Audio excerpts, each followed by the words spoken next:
The United Nations Security Council voted today to hold an emergency session on Russia's invasion of Ukraine tomorrow. This comes amid growing tensions between Russia and the West.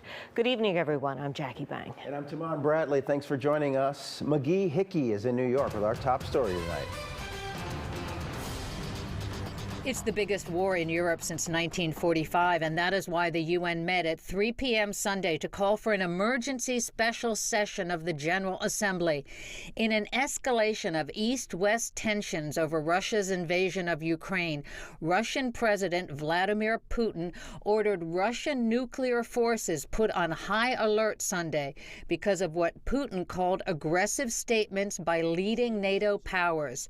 The U.S. ambassador to the UN was not surprised. It means that President Putin is continuing to escalate this war in a manner that is totally unacceptable, and we have to continue to condemn his actions in the most strongest possible way.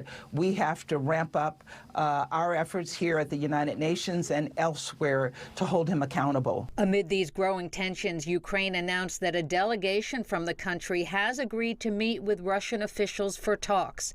This latest development coming as scattered fighting was reported in Kyiv, with battles breaking out also in Ukraine's second largest city, Kharkiv, and in strategic ports. This is a behavior which is irresponsible, and of course if you combine this rhetoric with what they're doing on the ground in Ukraine, waging war against the independent sovereign nation, conducting full-fledged invasion of Ukraine.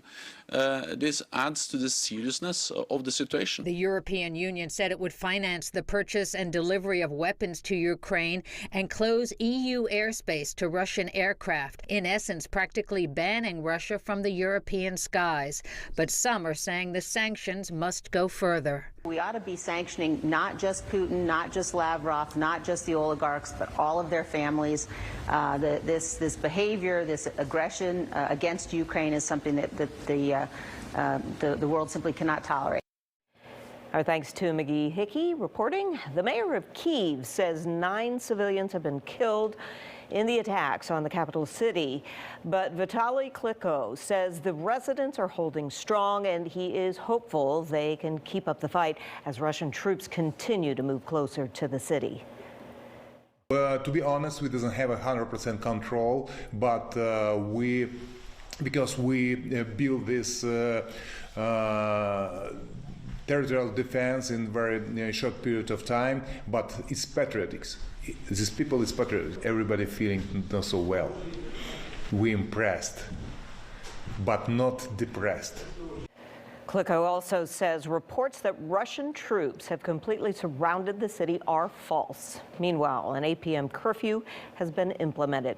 Right now, hundreds of thousands of people are fleeing the war in Ukraine. The United Nations Refugee Agency estimates almost 400,000 have escaped to nations that border Ukraine. That includes Romania, Poland, Hungary, and Moldova. Volunteers from far and wide have shown up to help the refugees as they arrive. At the Romanian border, government workers are handing out basic amenities. People and businesses are pooling resources to provide refugees with free shelter and free food.